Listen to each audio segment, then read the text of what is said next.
Okay, so here's the garden from the perspective of the other side of the devastation. So I'm looking at it from this side. Seems more hopeful. So there's a tree.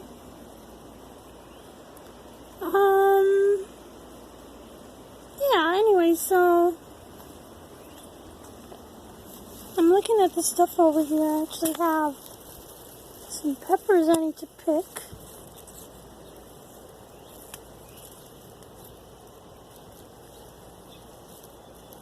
These are hot cherry peppers. Nice. Okay, so I didn't get to finish that video. That was actually yesterday.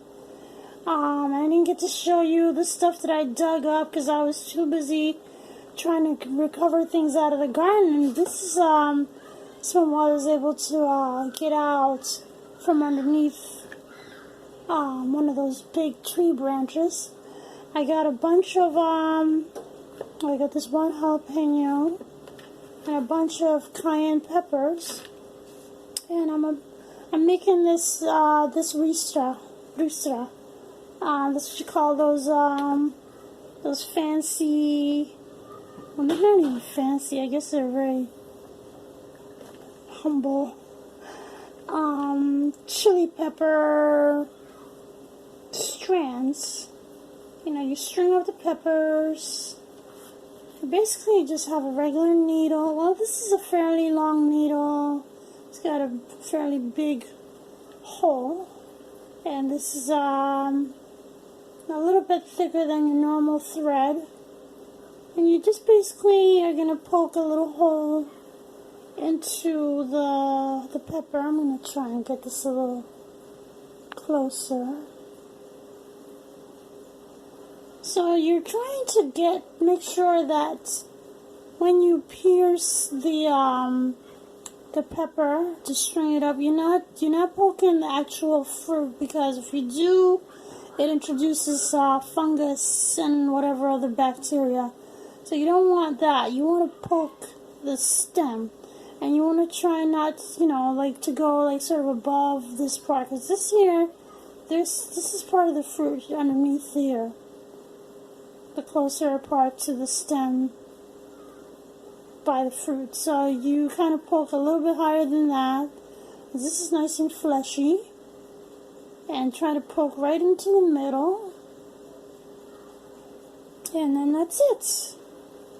Nice.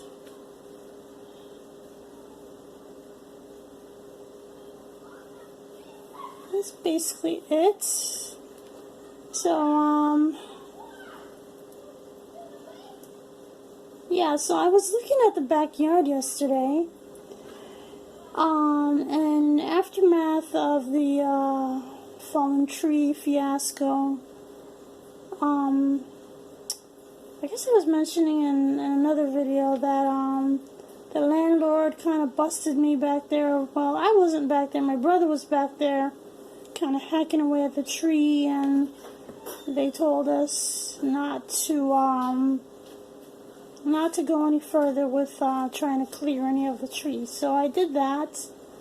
I'm not really supposed to touch the tree, but nobody said anything about my stuff that might be underneath the tree. So I recovered a few things. I recovered a couple of plants. Let's see, I think it was about 5 or 6, maybe 7 plants. So I know for sure that there's like 4 plants, 4 pots anyway, that are stuck underneath the tree, and I really can't get to them, and they're probably too crushed to be salvaged anyway. But one of the trees or plants that I got was one of these cayenne pepper plants, and look at all these beautiful red fruits. So kind of glad about that. So it turns out that maybe it's not 2/3 or 3/5 of the garden that's devastated. It's more like maybe a third. Maybe a third, maybe not quite, maybe not even quite that bad, maybe a fourth. Or that is as of right now. Most likely when they start cutting up the tree to get it out of the yard, they're going to cause a lot more damage. So anyway, can't worry about that. So yeah, this is it basically right now. So this is really just the beginning of one. I'm gonna keep, this string is pretty long, so I'm just gonna keep stringing it up as I collect more fruits. And for some reason, they all want to ripen at the same time. So probably in a couple more days, I'll get some more peppers, and I'll be able to show you a nice long ristra. Meanwhile, I guess with these peppers, I'd love to pickle these, because these are nice for pickling. And I don't know, I might chop this one up and stick it in the freezer. I like a red jalapeno. Delicious. Alright, that's it. Thanks for watching.